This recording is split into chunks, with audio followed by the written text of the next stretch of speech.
السلام علیکم دوستانو خراغلاس دوستانو ډیر اهم خبرونه مخې ته راغلي دي چې په هغې کې اوله د جیو نیوز حوالې سره دی چې جیو نیوز یو ډیره غټه پروپیګنډه چې کوم دی نو کړې وه د عمران خان خلاف او هغه پروپیګنډه بې نقابه شوه. هغه څنګه بې نقابه شوله؟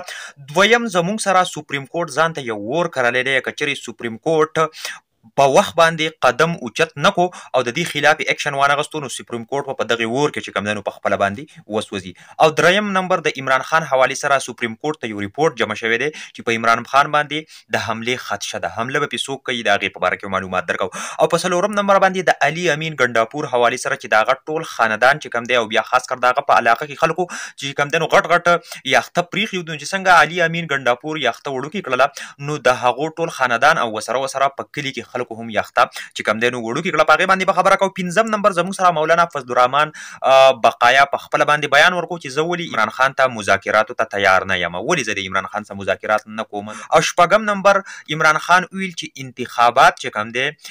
په جون جولای کې کیدی شي خو که چیرې پی ډي ایم والا دا کار وکړو نو هغه څه کار وایي عمران خان چې دوی وکړي په هغې باندې به خبره کوو. خو د دې نه مخکې که تاسو موږ ته زموږ د مهنت سیله راکول غواړئ نو د لایک بټن د سره ضرور دباو کوئ، په کمنټ کې را سره خپله قیمتي رایه هم شریکه کوئ او ویډیو پیغام د سره مخکې ضرور شیر کوئ. د ټولو نه اول راځو مونږه چې جیو نیوز یو پروپیګنډه خوره کړې وه. هغه پروپیګنډه دا وه چې ډېره زیاته په ټرینډ کې چلېده چې عمران خان ته چې کوم دی نو جنرال باجوه دا مشوره ورکړې وه چې یاره ته اسمبلیانې چې کوم دی نو څنګه تحلیل کړه. نو عمران خان د جنرال باجوه دا مشوره ومنله او اسمبلیانې تحلیل کړي. نو لہذا د دې پروپیګنډې باقاعده چې کوم دی نو تردید کړی دی. د پاکستان تحریک انصاف چې کوم ټویټر اکاونټ دی په هغې باندې د هغې یو کلیپ هم د عمران خان چې کوم لګولی دی ایروان نیوز له چې کوم انټرویو ورکړ ده. نو عمران خان ته چې کوم دی نو که تاسو ته پته وي دې ټولو ورته ویلي دي ټولو سیاستدانانو چې په هغې کې عمران خان شهید خاقان عباس هم یاد کړی دی چې بهي تاسو چې ته دونه تکړه یې او نر وې ځان ته دومره دلیر ځان ته وې نو ته اسمبلیانې تحلیل کړه. او بیا چې کوم دی نو بیا چې کله د عارف الوي په ذریعه باندې بیا د عمران خان چې کوم دی نو د باجوه سره ملاقات وشو نو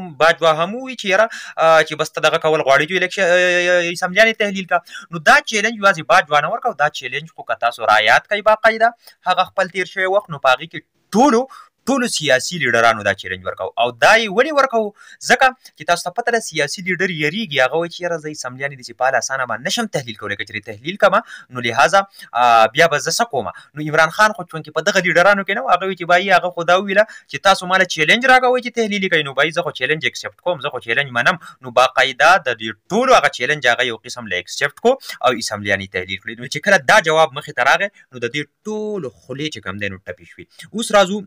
سپریم کورټ چې سپریم کورټ ځان ته یو وور داسې کرلی دی چې کله به اډیو کال لیک کېده نو باقاعده سپریم کورټ ته ویلی شوي چې یاره ته د دې خلاف اکشن واخله. او فواد چودري ویلي دي چې څوک بغیر د اجازه د فون ټیپینګ کوي ټیک شوله نو په دې باندې 3 سال چې کوم دی نو قید چې کوم دی نو کېږي او دا د څه مطابقو فیر ټرایل لا تحت چې کوم دی نو په دې باندې د 3 کالو قید کېدی شي. خو سپریم کورټ په دې خبره باندې بالکل غوږ ونه ګرو ټیک شوله. سپریم کورټ چې کوم دی نو باقاعده خلکو ته ویلي دي چې یاره دا غیر قانوني غیر آئیني کار کېږي. د وزیر اعظم هاوس کې چې کوم دی نو کالونه شو د دې خلاف ته اکشن والا خو هغه اکشن نه اغوستو. نو چې کله اوس ذرایع وایي چې کله ته ناانصافیانې کوې نو دغه ناانصافیانې ستا دروازې ته هم در رسېدی شي، دغه اور چې کوم دی نو تا هم سېزلی شي. او بالاخر د سپریم کورټ خلاف چې کوم دی نو یو اډیو کال تاسو ته ما مخکې ویل چې په هغې باندې ډایرک حمله وشو، اټیک وشو، لیک شو ټیک شوله. نو سپریم کورټ خو دغه یو معمولي کال لیک شو خو آینده پاسبل د ذرایع وایي چې د دوی خلک اوچت کړي، نور قسمه بلیک میلینګ وکړي، نور قسمه چې کوم دی نو بدنامولو کوشش وکړي او داسې به کېږي هم ځکه چې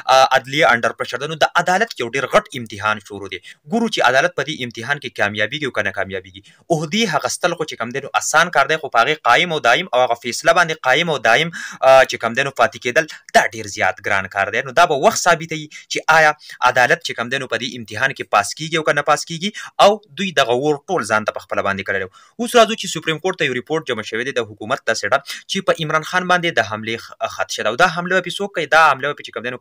کالعدم تنظیمونه کوي ټیک شوله. د کالعدم تنظیم نه چې کوم دی نو یو ترټ میلاو شوی دی ټیک شوله او په دې باندې به حمله کوي. اوس تاسو ته پته ده چې دا یو بل سازش کېږي د عمران خان خلاف او ځکه چې کله په عمران خان باندې هغه تیر شوی اټیک شوی نو د دې نه مخکې هم چې کوم دی نو دغه شانتې خبرونه پیلاو شوله چې یاره جي په عمران خان باندې پلاني تنظیمونه به اټیک کوي، پلاني تنظیمونه پیدا کوي او ډینګری کوي. نو اوس سیم ټو سیم ذرایع وایي چې هغه ماحول کریټ کوي چې مخکې بس کړنګ ور واچوي بیا سپریم کورټ ته هم ریپورټ جمع کړو چې یاره جي په ده باندې به حمله کیږي او وروسته ورته چې کوم دی نو پلان تیاروي. نو بالکل ذرایع وایي چې دا د طاقتور ادارو ورسره د پی ډي ایم او د دې څونه چې سهولتکار دي دا د هغوی یو سازش دی. نو لهذا په دې خبرو باندې و هغه وایي چې موږ نور مه دوکه کوئ ځکه چې موږ ته کولاو او کلیر پته لګېدلې ده. علي امین ګنډاپور حوالې سره چې د هغو د فیملی چې کوم دی نو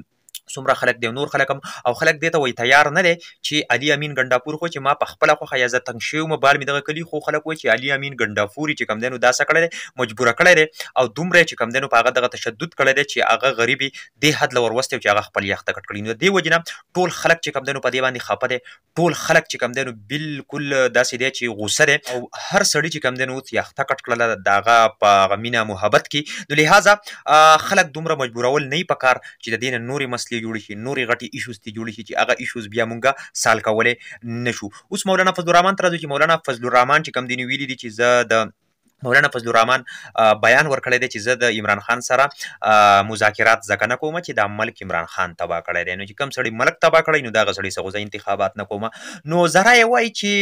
مونږ به لږ ستا په دې حکومت باندې دا یو کال حکومت چې کومه تا وکړو او ته په دې دعوه باندې راغلی وي چې زه به بالکل د ملک حالات بدلوم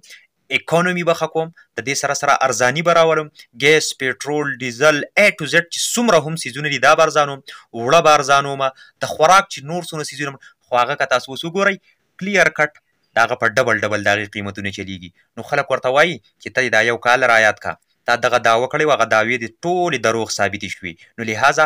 ملک عمران خان نه دی ملک چې کوم دی نو پی ډي ایم او تاسو چې کوم دی نو یو قسم له خراب کړی د دې خبرې نه انکار هم نه کیږي ځکه چې دوی دومره په جوش او خروش باندې راړی او حکومت یې واغستو د نن تاریخه پورې دوی هیڅ قسمه څه کارکردګي نه ده کړې بلکې الټا یې ملک له نقصان ورکو. نو دغه جواب چې کوم دی نو مولانا فضل الرحمن ته ذرایع ورکوي. اوس راځو چې انتخابات په جون جولای کې کیدی شي خو عمران خان ویل چې کله په مۍ کې که دوی اسمبلیانې تحلیل کړي نو بالکل بیا ټیک ته به مۍ کې د اسمبلیانې تللی جون جولای پورې خو د جولای نه اخوا بالکل پاسبل نه دی چې لاړ شم او هغه ویل چې اول خو به په 14 مۍ چې کوم د عدالتي فیصله ده هم په هغې باندې به کېږي بالکل په دغه کې څه دغه نشته دی ځکه چې آیین او قانون کوم دی نو په هغې به عمل کوو خو بهرحال که دوی غواړي او بیا عام انتخابات کوو نو خیر دی که په مۍ کې دوی دغه وکړو نو په دې شرط باندې دغه چې دی چې زه بیا په جون جولای کې دی بیا خیر دی او د جون جولای نه عمران خان تاسو ته ما ویلي چې شاته ځکه نه ځي چې بیا چیف جسټس بدلیږي او هغه چیف جسټس ظاهره خبره ده د پی ډي ایم په حق کې تللی شي او هغه چې کوم دی په عمران خان باندې په دې دوران کې نور هم چې کوم دی نور کیسونه پی ډي ایم والا له خبره د اوس خو یو نیم سل دي یو نیم سلو نه په بره باندې دا کیسونه چې کوم دی نو درج کیدی شي عمران خان دغه نو عمران خان چې کوم دی په جعلي کیسونو کې نااهله کولی شي نو د دې وجې عمران خان یریږي او پی ډي ایم چې کوم دی مخې ته نه راځي د هغې وجه دا ده چې پی ډي ایم ته پته ده چې موږ ته کولاو شکست دی که موږ اوس په دې ټایم کې الیکشن ته ور ودانګله. نو دغه ټول معلوماتو چې ما ستاسو سره شریکه کړم ویډیو هم خوښه شوي نو ویډیو سره ضرور مخې ته شیر کړئ په کمنټ کې سره خپله قیمتي رایه هم شریکه کړئ په اخر کې خپل مشاهدې اقبال اجازه ورکړئ.